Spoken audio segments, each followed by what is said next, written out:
It started the same way most stupid neighbor wars do, with something so small you almost laugh about it at first. Except you can't laugh when someone keeps stealing your mail. The first time it happened, I thought maybe the wind caught it or the postman dropped it. The second time, I saw footprints leading from my mailbox across the grass toward Karen's house, the kind of expensive floral slippers only she wore when she strutted around the cul-de-sac pretending to inspect everyone's yards for HOA compliance. I didn't confront her then. That's the trick with people like Karen. They thrive on the reaction. They feed on it. So I waited, calm on the outside, boiling on the inside. Every letter that went missing felt like an itch I couldn't scratch, and the itch turned into obsession. I started watching patterns. She came out every morning at exactly 7:15 to water her fake lavender plants, waved like a politician, and always managed to check my mailbox before going back inside. I installed a discreet camera inside a fake birdhouse across the street, angled just right to catch the crime. And sure enough, the footage confirmed what I already knew. Karen, my self-appointed neighborhood guardian, was taking my mail. I live in a quiet gated community where HOA rules are treated like scripture. Karen wasn't just a member of the HOA, she was its self-declared enforcer. She loved her laminated binder of bylaws more than her husband, I think. She once fined a man for painting his mailbox post the wrong shade of brown and bragged about it at the annual block party. She lived for control, and taking my mail gave her a kind of twisted satisfaction. Maybe she thought she was catching me in a rule violation, or maybe she was just bored. But I wasn't about to let her keep getting away with it. So I made a plan, not one born of anger, but of artistry. Before that, though, I wanted to understand her motive. I played nice. I waved at her, complimented her garden gnome collection, even offered her a jar of my homemade honey. She took it with suspicion, sniffed it, and said, "We don't usually eat unregulated produce." That one line told me everything. Karen's whole world revolved around the illusion of regulation, control, hierarchy. And me? I was the quiet guy who built his own porch swing and didn't show up to HOA meetings. That offended her. I represented independence, the one thing she couldn't find. That's why she targeted me. A week later, a package I'd been waiting for, a rare woodworking chisel from Vermont, vanished from my mailbox. I checked my camera, and there she was again, in her pastel pink robe, tucking my box under her arm like it was a casserole dish. I almost laughed. Almost. But instead, I saved the footage and went to the post office to report it. The clerk sighed. "We'll investigate," he said, in the same tone you use when you promise a kid the tooth fairy is real. So that was useless. The police wouldn't care either unless it was substantial value. I needed another approach. Something she'd understand on a primal level. Fear. Embarrassment. The kind of thing that sticks to a person's memory every time they look at your mailbox. That's when I thought of the fake snake. My brother works in props for local theater productions. He once brought over a rubber snake so realistic it made my dog refuse to go outside for 2 days. The thing was heavy, glossy, with tiny painted scales and a half-open mouth. Perfect. I asked if I could borrow it. "You doing a prank?" he asked. "Something like that," I said. I spent the next day preparing like I was setting a stage trap. I coiled the snake neatly inside the mailbox, facing outward, just enough so when someone opened the lid, it looked like it was mid-lunge. I also installed a motion-triggered GoPro just to make sure I didn't miss her reaction. Because this wasn't just about revenge, it was about documentation. Karen loved documentation. She used it to bully everyone else. Now it was my turn. The morning of the setup, I left a decoy envelope poking out, labeled HOA response. I knew she wouldn't resist. At 7:16, right on cue, she tottered down her driveway, robe tied, coffee mug in hand. She looked both ways like she was crossing a highway, and then opened my mailbox. The next 3 seconds were pure gold. The camera caught every frame, her shriek, the mug flying into the air, the robe flaring open, and her sprinting backward into her own flower bed. The best part? She tried to kick at the snake, which only made it bounce toward her. She screamed again, and fell backward onto her hydrangeas. I swear, if there had been an audience, I would have gotten a standing ovation. I expected her to hide in humiliation after that, maybe even apologize. But Karen wasn't built that way. She stormed up my porch later that afternoon, hair still frizzed, robe swapped for a blazer like she was heading into battle. "Do you realize how dangerous that was?" she snapped. "You could have caused me serious harm." I looked her dead in the eye and said, "Only if you were breaking federal law by opening someone else's mail."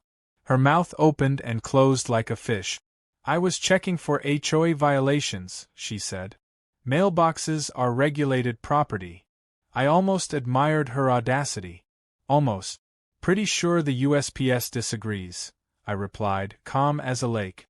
Then I handed her a flash drive with the footage. "You might want to keep this before someone else does." That hit her. She hesitated, glared, and walked off muttering something about reviewing the footage for context. For 2 days things were quiet. Too quiet. The neighborhood grapevine buzzed. Someone said Karen had been spotted arguing with the HOA president outside the clubhouse. Someone else said she'd filed a harassment claim. I didn't care. I had the high ground and the footage. Then, 3 nights later, my mailbox was smashed. Bent metal, door hanging open, snake missing. The HOA newsletter came out the next day with a passive-aggressive note. All residents are reminded to maintain standard mailbox appearances and report any wildlife issues to HOA safety. Wildlife issues. I laughed so hard I nearly choked on my coffee. She couldn't admit what happened, but she couldn't let it go either. That's when I decided to escalate. Slowly, carefully, the way she did. I started sending official-looking letters addressed to myself, fake notices stamped confidential, HOA legal review, and code compliance records. Every morning, I'd check the mailbox in plain view of her window, open one, and nod seriously. I made sure she saw. Then I'd pretend to call someone and whisper angrily. She couldn't resist curiosity. It was her fatal flaw. Sure enough, she began snooping again, this time from behind her blinds. The next phase was psychological. I printed a few flyers with my own version of HOA rules. Article 6, Section 9. Tampering with private property results in immediate expulsion. I pinned one near the community board and signed it anonymously as concerned member. Within hours, I heard her yelling at her husband about illegitimate governance. But this wasn't just mischief anymore, it was chess. I could tell she was preparing her next move, and I knew from experience that when Karen felt cornered, she didn't back down, she lashed out. And as satisfying as it was to see her panic, I couldn't shake the feeling she was about to do something much worse than steal my mail. Because people like her? They never lose gracefully. They make sure everyone else suffers when they fall. The morning after Karen's flowerbed meltdown, I woke up to a crisp silence that felt suspicious. No HOA bulletin, no email warnings, not even her usual passive-aggressive texts about community harmony. For a moment, I almost thought she'd taken the humiliation as a lesson and decided to retreat. Then I stepped outside and saw the note taped to my front door. It was typed, printed, and signed HOA Enforcement Committee. Except there was no HOA committee for enforcement. Karen had made that up months ago when she wanted to fine people faster. The letter accused me of staging a hazardous trap within common property boundaries. It claimed I endangered resident welfare and community morale. I almost laughed, but the tone was too familiar. Karen had gone full bureaucratic villain. She was weaponizing paperwork again. The thing about people like her is that they think bureaucracy is a sword. If they write enough words in Times New Roman, they can make anything true. But I wasn't going to let her win on paper. I drafted my own response, cold, polite, and surgical. "Dear HOA Representative," I began, "thank you for your concern regarding mailbox wildlife. I appreciate the reminder that tampering with mailboxes is a federal offense. I have reported the theft to the United States Postal Inspection Service. Should any additional footage be required, I will gladly provide it. Then I printed 2 copies, one for her mailbox, one pinned to the HOA board. I didn't even need to sign it. She'd know exactly who it came from. For the next few days, she avoided me completely. Her curtains stayed drawn, and her morning watering ritual stopped. But I could sense something brewing. When Karen went quiet, it meant she was scheming. And sure enough, on the 4th morning, a white SUV with an HOA logo on the side rolled into the cul-de-sac. A man in a khaki jacket stepped out, clipboard in hand. I watched from my porch, coffee in one hand, phone camera in the other. Karen trailed behind him like a proud prosecutor escorting a witness. The man introduced himself as Mark from Community Standards Oversight. That title didn't exist either. He started listing imaginary infractions: improper lawn edging, non-regulation mailbox decoration, potential safety hazard. Karen stood beside him, nodding like she was on a courtroom TV show. I let him finish, then said, "Mark, right? Mind showing me your credentials?" He blinked, then fished a laminated card out of his pocket. I looked closely. It was a laminated library card with HOA written in Sharpie across the bottom. I couldn't hold back my grin. "You've got to be kidding me," I said. Karen's face went crimson. She barked, "This is official HOA business." I said, "Then you'll have no problem if I call the police to verify." Mark paled, mumbled something about being a volunteer, and got back in his SUV. Karen tried to save face, shouting, "This isn't over." But it already was. The whole neighborhood saw the show. By noon, half the block was laughing about Sheriff Karen and Deputy Clipboard. Still, I knew embarrassment alone wouldn't stop her. If anything, it would make her more desperate. The next day, a letter appeared in everyone's mailbox, an urgent HOA notice about unapproved wildlife pranks and potential rabies hazards. It was pure comedy. The way she phrased it made it sound like I'd unleashed a snake infestation on purpose. But underneath the humor, I sensed danger. She was escalating from petty power plays to full-blown reputation warfare. I noticed 2 of my neighbors acting colder than usual, whispering when I passed. Karen had begun her smear campaign. I heard from a friend across the street that she was telling people I'd planted traps to harm her. Another said she'd threatened to sue me for emotional distress. That was her style: manipulate, exaggerate, and weaponize sympathy. She wasn't going to beat me with reason, she'd try to drown me in gossip. I wasn't going to play defense. I needed a counterpunch that didn't look like one. So I turned the narrative against her. I printed flyers for a neighborhood mailbox safety initiative and delivered them door to door. The flyers thanked residents for vigilance, referenced recent mail thefts, and offered to install small cameras near mailboxes to improve security. I didn't name names, but the implication was obvious. By sunset, half the cul-de-sac was buzzing with talk about mail theft. Karen's empire ran on reputation, and her reputation had just been cracked open. That evening, she marched across my lawn again, shaking one of my flyers. "You're spreading lies about me," she hissed. I said calmly, "I didn't mention you, Karen. But if you're feeling guilty, that's between you and your conscience." She stepped closer, voice trembling with fury. "You think you're clever, but you have no idea who you're dealing with." I smiled. "Oh, I think I do. You're the kind of person who thinks stealing mail is a civic duty." Her eyes narrowed to slits. "You're going to regret this." Then she stormed off, nearly tripping on her own curb. I didn't regret it. I savored it. That night, though, something unexpected happened. Around midnight, I heard my motion light click on. I peeked through the blinds and saw someone crouched by my mailbox. I grabbed my phone, zoomed the camera, and caught the outline of her floral pajamas. She was back, sneaking around like a cartoon burglar. I hit record, but before I could step outside, she noticed the light and bolted. I checked the mailbox in the morning, She'd smeared something sticky on the inside. Honey. My own honey. She'd taken the jar I gave her weeks ago and dumped it inside. I laughed out loud. It was so childish I almost admired the creativity. But I wasn't going to let her one-up me. Two could play that game.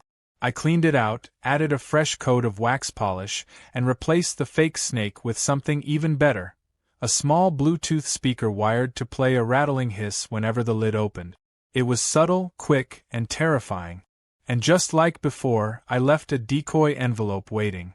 At 7:15 the next morning, I sat behind my window, phone ready. She approached cautiously this time, like she was defusing a bomb. She lifted the lid and the hiss blasted out. She jumped back, screamed, and dropped her coffee again. But this time, she didn't run. She spun toward my house, shaking with rage, and started shouting. "You think this is funny? I'm calling the HOA right now." I stepped outside, keeping my tone calm. "Karen, I've told you before, stop touching my mailbox." "You can't prove anything," she snapped. "Actually, I can," I said, pointing toward the fake birdhouse camera. "You're being recorded every time." Her face froze. Then she screamed, "You can't record me. That's illegal," I said, "not when you're committing a crime on my property." She looked like she was about to explode. "I'm going to have your cameras removed," she yelled. "Good luck," I said. "They're all registered under federal property protection." That was a lie, of course, but it sounded official enough to make her twitch.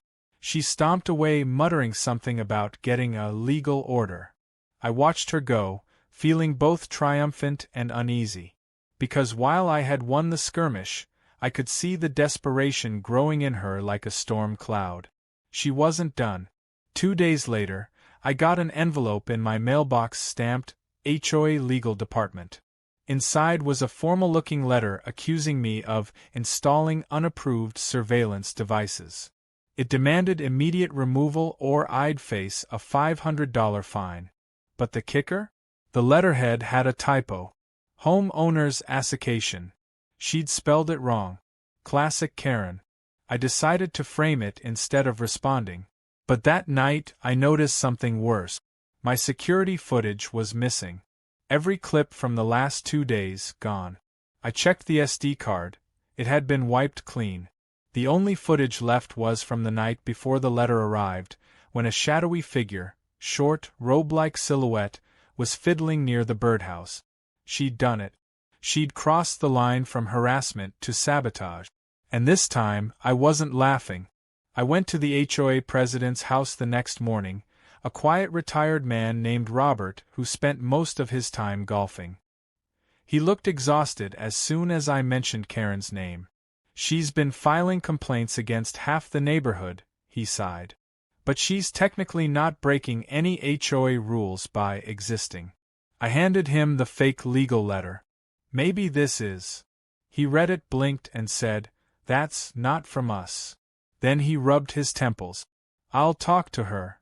I could tell he didn't want to, but the forged letter forced his hand. That afternoon, I saw him knock on Karen's door. The conversation looked heated. She gestured wildly. He stayed calm. Then he left. She stood there on her porch for a long time, motionless, staring at my house. It wasn't victory I felt then. It was something colder.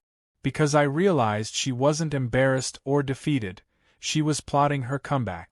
And if I knew Karen, it was going to be spectacularly stupid and dangerously personal.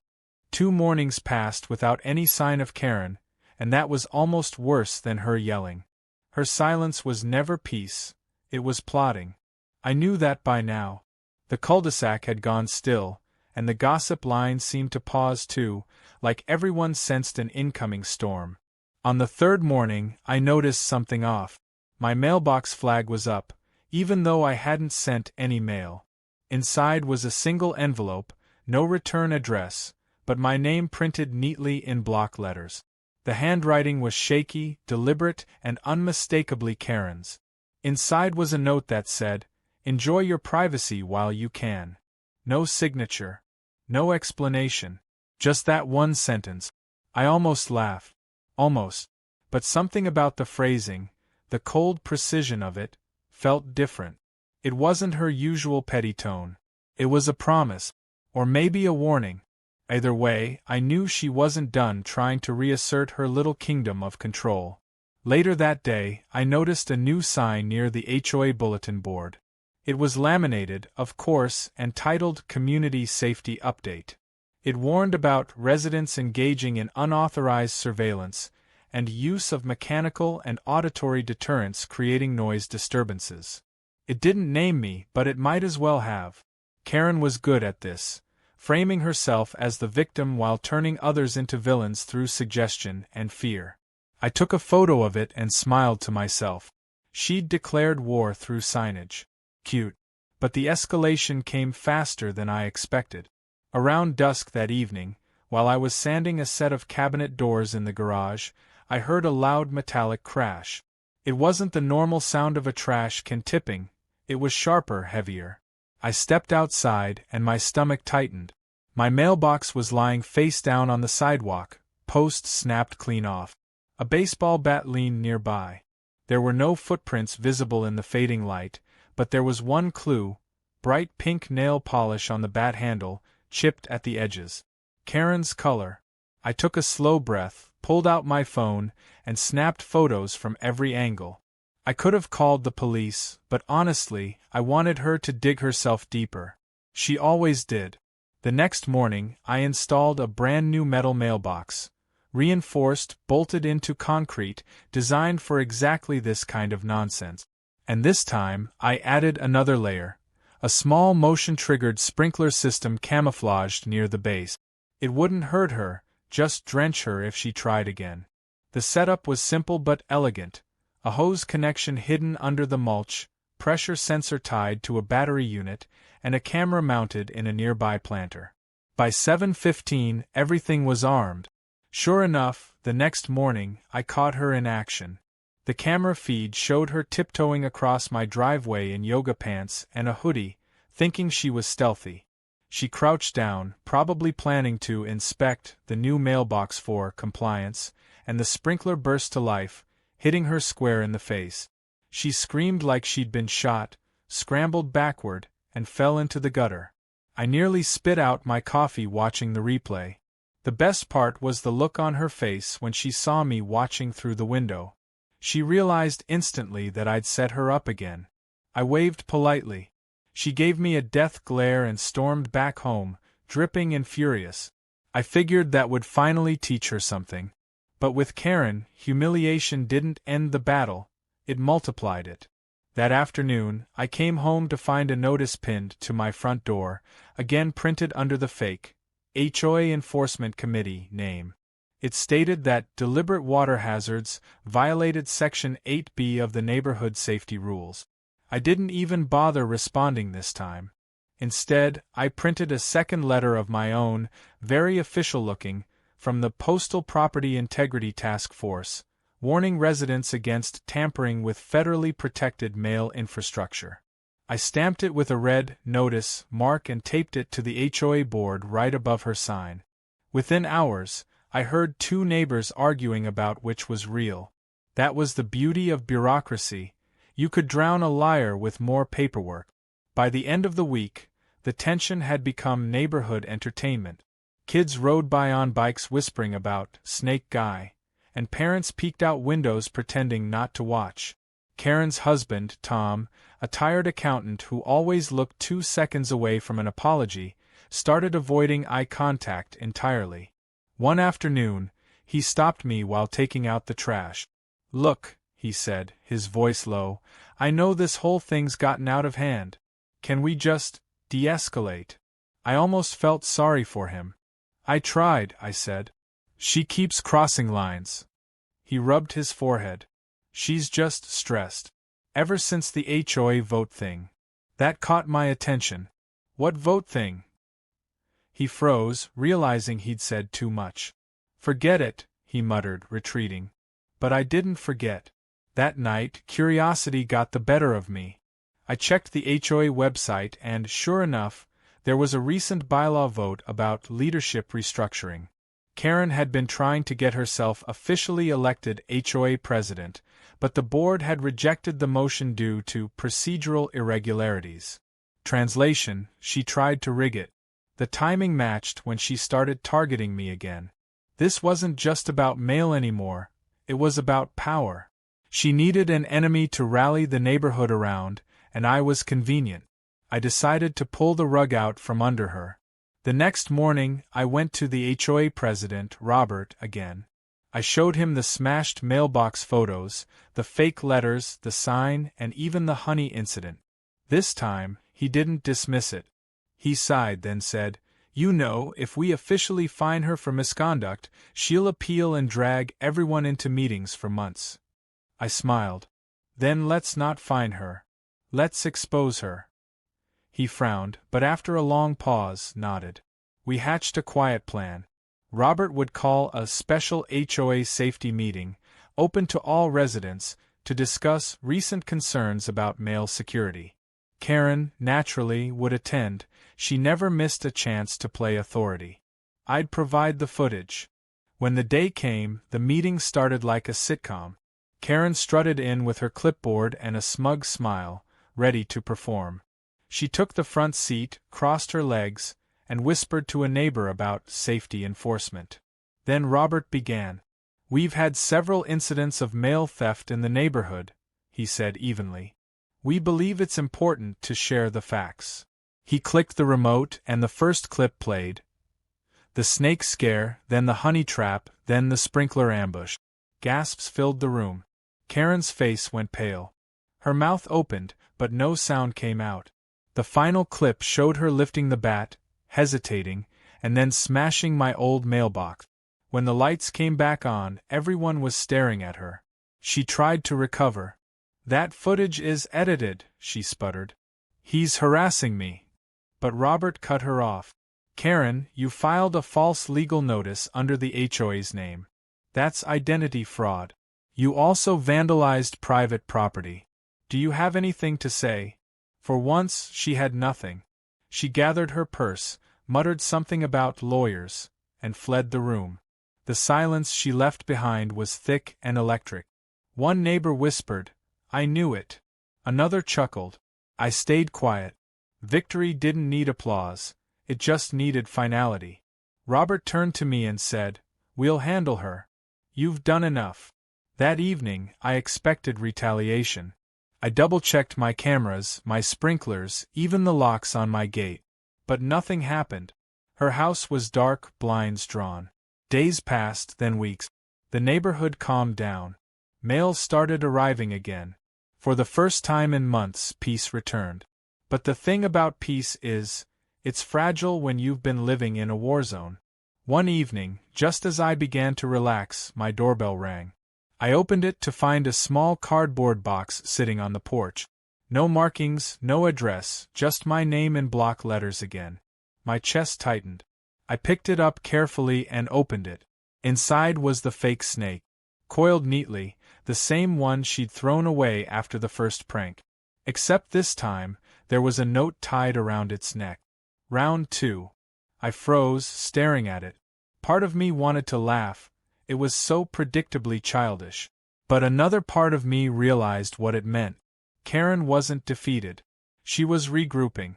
That night, my camera caught her silhouette again, standing at the edge of my driveway, arms folded, just watching. She didn't move for a full minute. She didn't yell, didn't approach. Just watched, like a general surveying the battlefield she'd lost but planned to reclaim. I stood by the window, lights off, matching her silence. Because if she wanted another round, she was going to get one. But this time, I wasn't just defending my mailbox. I was defending my sanity. And I was going to end it once and for all. I didn't sleep much after that night. Every sound outside made me glance at the window, expecting to see her silhouette again. My phone notifications from the camera system became a kind of lullaby. Ping, motion detected, just a passing cat, ping, a car's headlights, but each one spiked my heart rate like I was living in a thriller. The next morning, I walked to the mailbox expecting damage, but it stood untouched. The fake snake was still on my workbench inside. Maybe she was bluffing. Maybe that note, round 2, was just her way of clawing back some sense of control after public humiliation.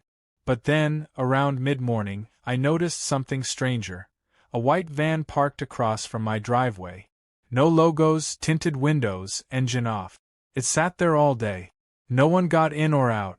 When I stepped outside to check my mail, the driver's window rolled up slowly, like whoever was inside didn't want to be seen. That's when I realized Karen had moved from personal harassment to outsourcing it. By evening, the van was still there. I took a photo of its plate number and went about my usual routine, watering plants, feeding the dog, pretending not to care. Then I called Robert, the HOA president. "You didn't hire any maintenance workers, right?" I asked. "No," he said. "Why?" I told him about the van. He sighed. "I'll send a community alert just in case. But you and I both know who's behind this." I did. The pattern was too neat, too performative. Karen was trying to spook me, make me paranoid. And to be fair, it was working. But fear can be productive when you turn it into focus. So I got to work.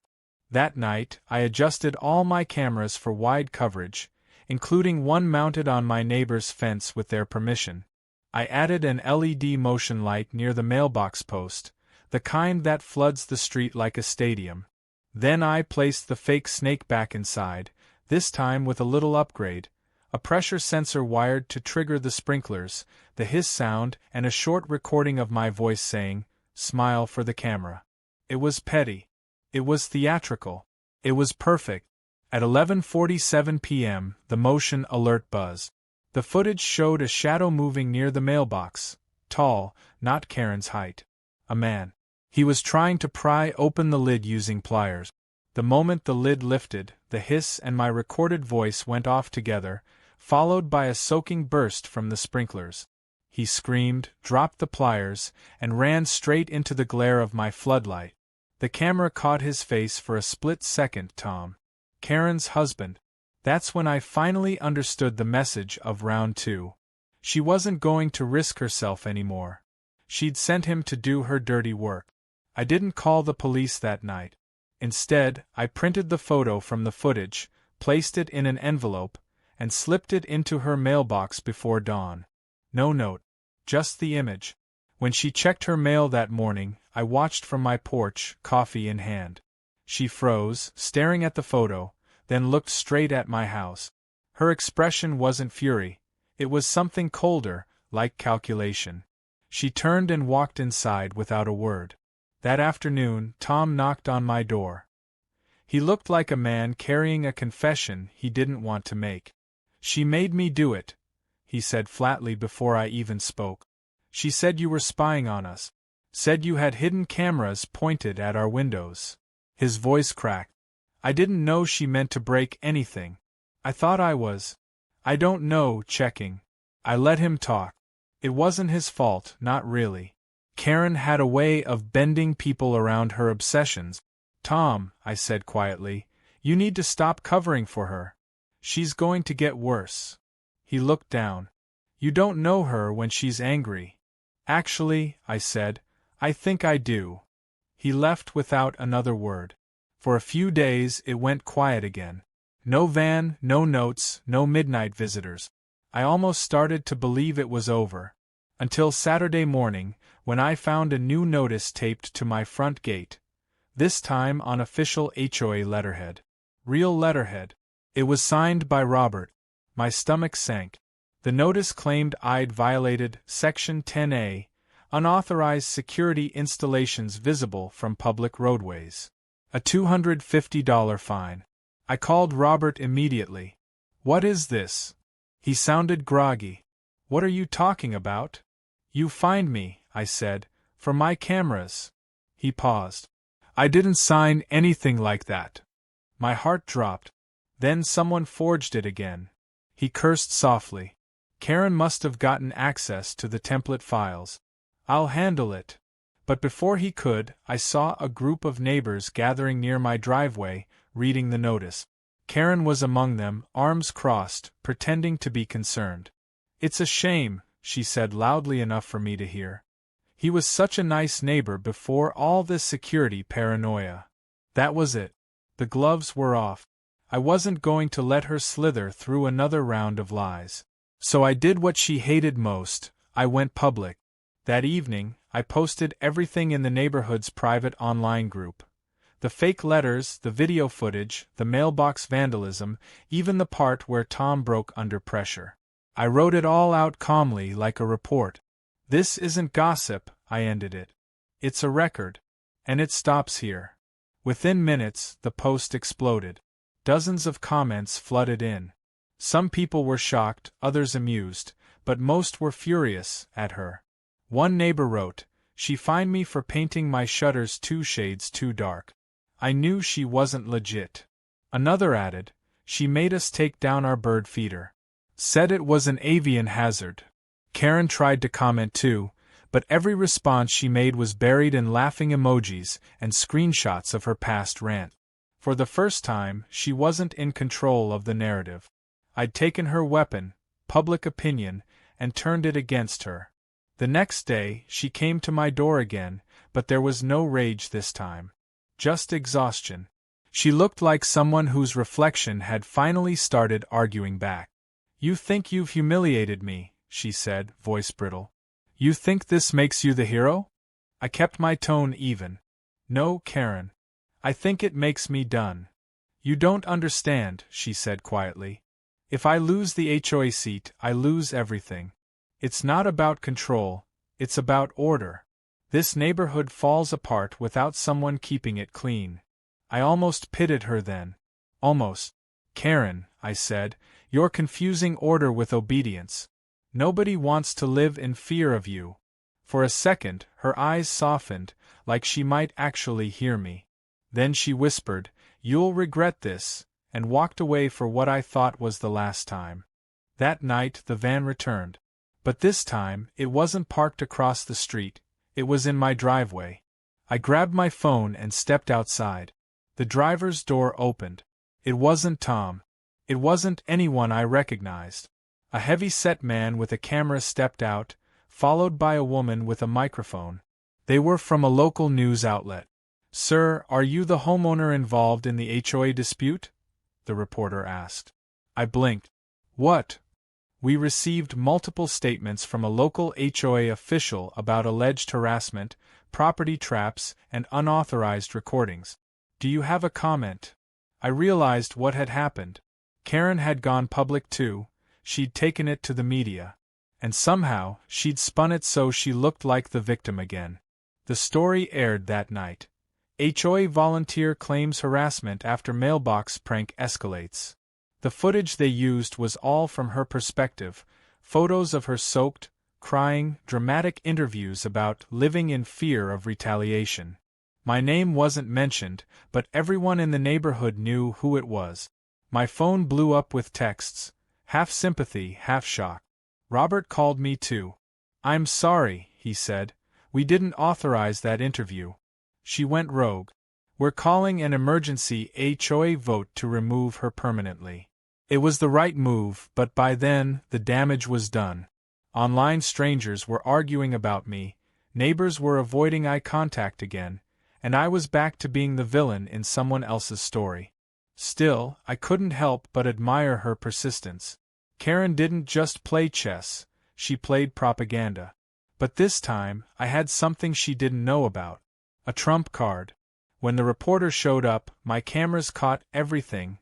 Their setup, her feeding them lines from behind the fence, even her coaching them on angles.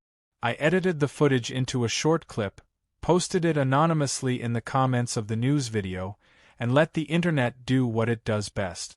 Within hours, the tone flipped. The top comment read, "Wait, she staged this?" Another said, "Classic HOA Karen moment." The clip went viral locally. By morning, the news station had quietly removed the segment. When I walked outside that day, the van was gone. Karen's blinds were drawn again. A "for sale" sign leaned against her porch, not yet planted but waiting. I didn't know whether to feel relief or disappointment.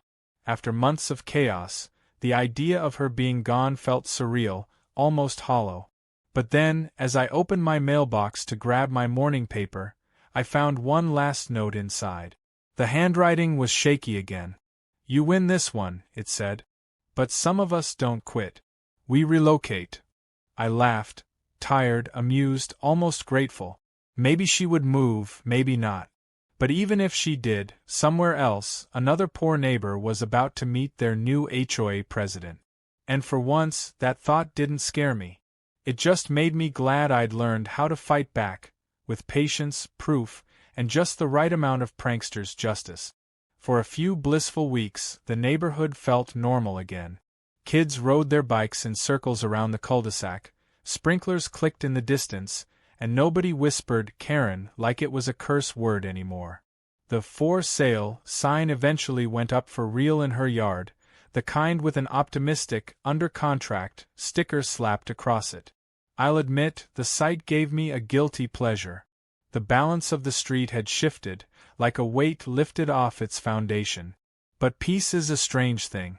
When you've lived under siege long enough, calm doesn't feel safe, it feels suspicious. And sure enough, one Saturday morning, that suspicion paid off. A white envelope appeared in my mailbox, no stamp, just a handwritten note that said, "Before I go, I want to say goodbye properly." I didn't even have to open it to know who it was from.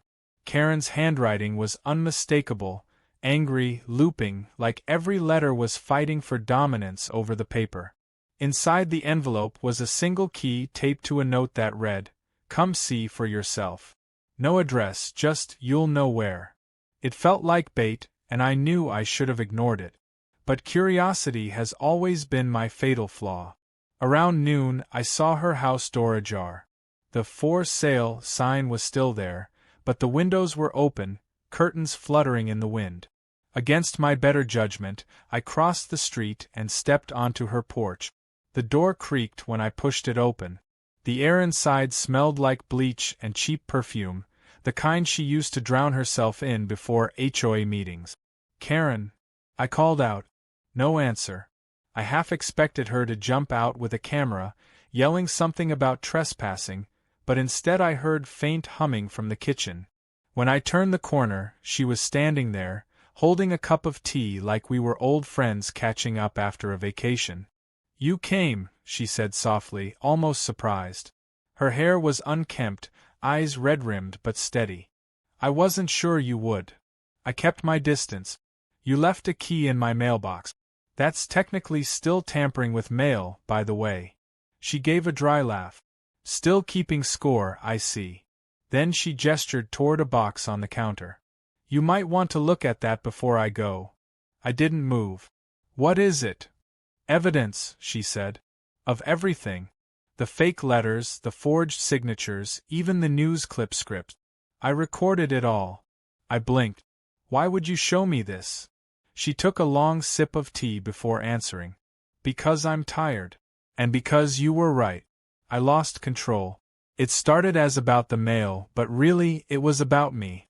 My husband's gone, my committee turned against me, and the only thing I had left was making sure everyone else followed rules I couldn't follow myself." For a moment, she didn't sound like an enemy, she sounded human. "Then why keep pushing?" I asked. She smiled faintly, bitterly. "Because it's easier to be the villain than the failure." The sentence hung in the air. I didn't know whether to feel sympathy or suspicion. I approached the box. Inside were folders labeled with dates, copies of HOA complaints, printouts of emails, even screenshots of neighborhood posts. Every piece of her campaign against me was organized with the precision of an accountant documenting her own crime. And at the bottom was something stranger, a flash drive taped to a note that read, "For when they come after you next." I looked up, confused. "What's on it?" She shook her head. "Insurance. You'll figure it out." Then she said something that made my stomach twist.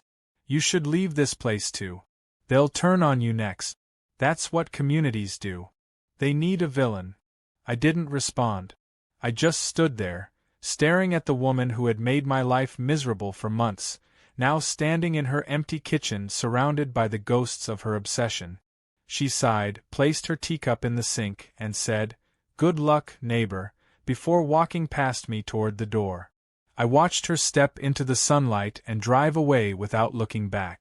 I spent the rest of the day debating whether to look at the flash drive. My gut told me it was another trap, but curiosity gnawed at me. That night, I finally plugged it into my laptop. The screen loaded a folder labeled HOA_secrets. Inside were dozens of documents, including one labeled Finances. I opened it and froze. It was an accounting spreadsheet showing thousands of dollars in maintenance funds redirected to personal accounts, including one that matched the HOA treasurer's name. Robert. My calm, golf-obsessed HOA president. My supposed ally. I scrolled further and found email threads between him and contractors. Fake invoices, double charges, all authorized under his signature. Karen hadn't been lying this time. It felt like the ground had shifted under my feet. Suddenly, her paranoia didn't seem entirely delusional, it was just misdirected. I sat there staring at the numbers, wondering what to do. Reporting it would blow up the entire neighborhood. Staying quiet would make me complicit. And worst of all, nobody would believe that the evidence came from Karen of all people. But then I realized something else. Maybe that's why she'd given it to me. She knew no one would take her seriously, but they might take me seriously after everything she'd done. It was her twisted way of passing the torch. The next morning, I printed a few pages from the spreadsheet and went straight to Robert's house. He greeted me with his usual tired smile. "Morning," he said. "Karen finally moving out?" "Yeah," I said. "She left me something interesting." I handed him the papers. He looked at them, his smile fading. "Where did you get these?"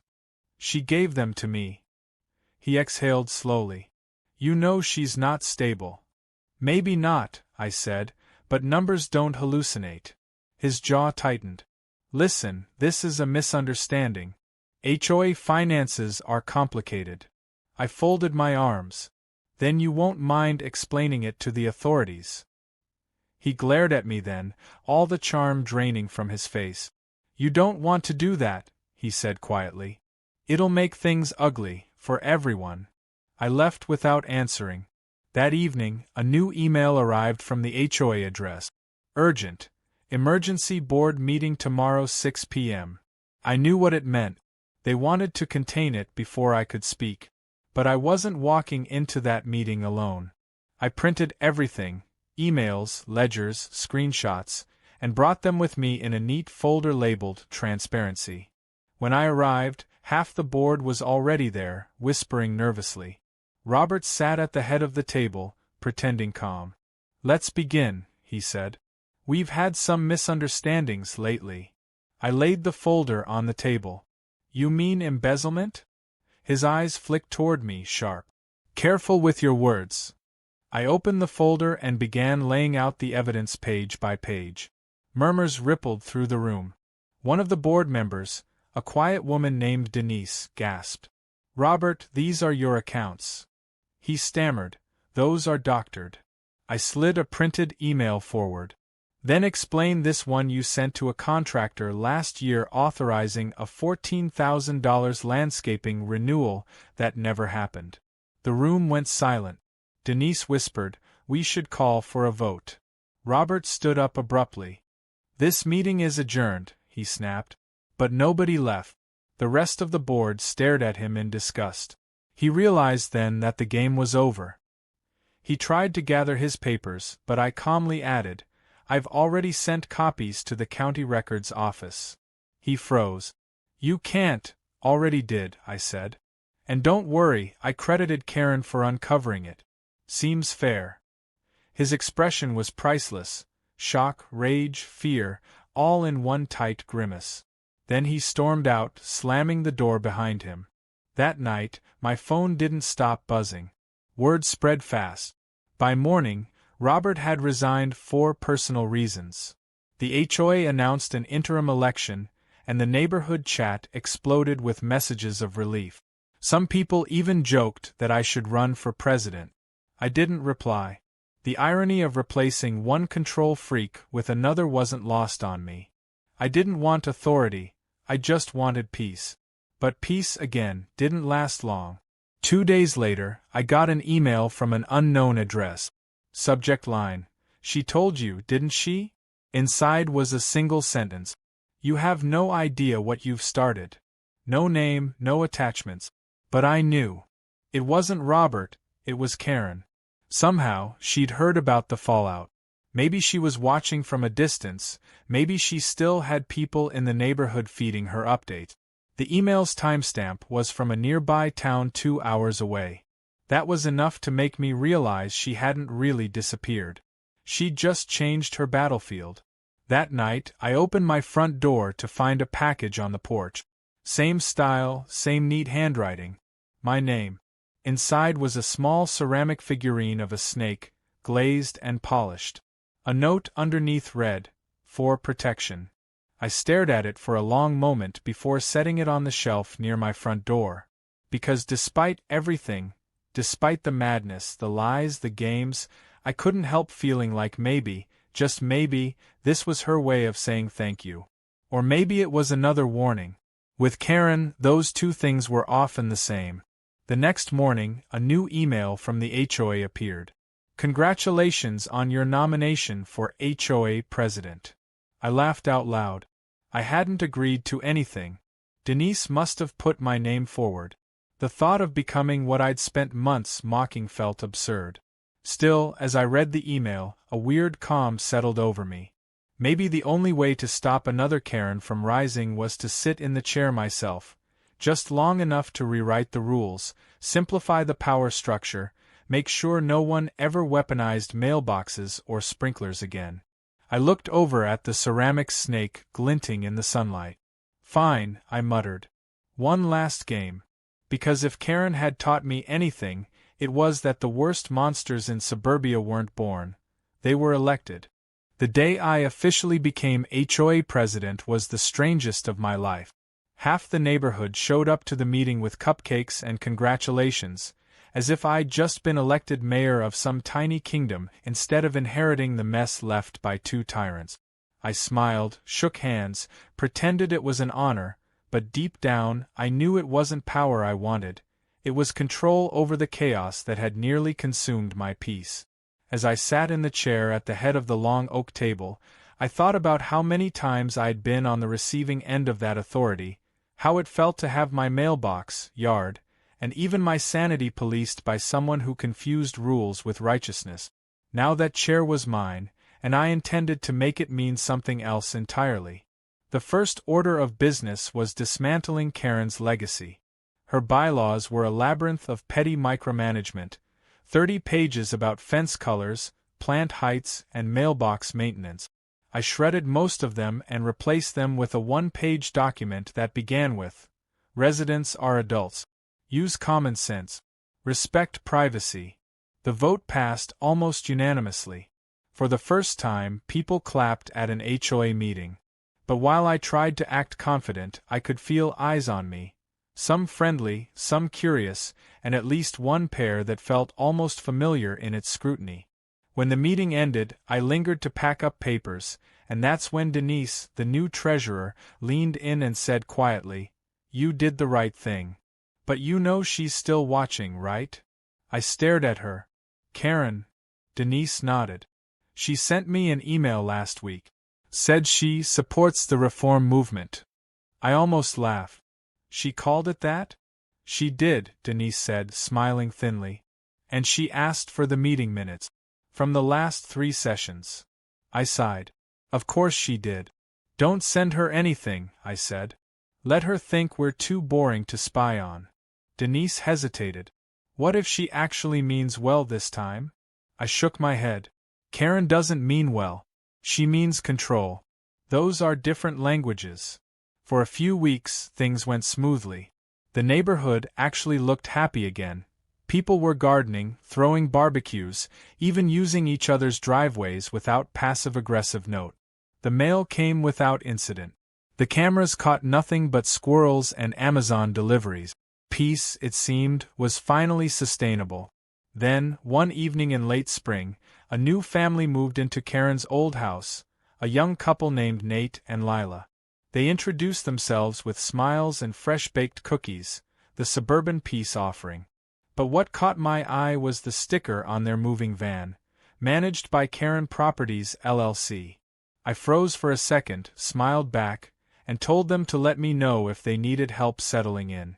Inside, though, I felt a creeping realization. She hadn't really left, she'd just changed her title. Over the next few days, small oddities began appearing. A new HOA suggestion form showed up in the community mailbox, asking for stricter property appearance standards. A fake survey about neighborhood improvement initiatives circulated anonymously through email. Then a post appeared in the community chat group under the username Orderly Neighbor. It praised the new president's dedication to restoring discipline. The phrasing was too familiar, polished, passive-aggressive, laced with control. I knew that voice. Karen was back, whispering through proxies. I didn't confront Nate or Lila right away. Instead, I started paying attention. They kept their lawn perfectly trimmed, too perfectly, Karen-style symmetrical. Their mailbox was the same model she'd once forced the neighborhood to adopt. And one morning, I caught sight of a ceramic snake sitting on their porch railing, identical to the one she'd sent me. That was when the truth settled in. She'd sold them the house, but she hadn't sold her influence. She'd turned them into her mouthpieces. Whether they knew it or not, they were continuing her work. I decided to test my theory. I announced a small community appreciation cookout and invited everyone to bring something homemade. It wasn't about food, it was about seeing who aligned with whom. Nate and Lila arrived early, cheerful, armed with a clipboard for sign-ups. When I asked what it was for, they smiled sweetly and said, "Oh, Karen thought we could keep things organized." The name slipped out so casually I almost admired the boldness. Karen thought. I repeated. Lila blinked, realizing the slip. She just gave us some tips before we moved in. You know, to keep the neighborhood standard up. I smiled tightly. Of course.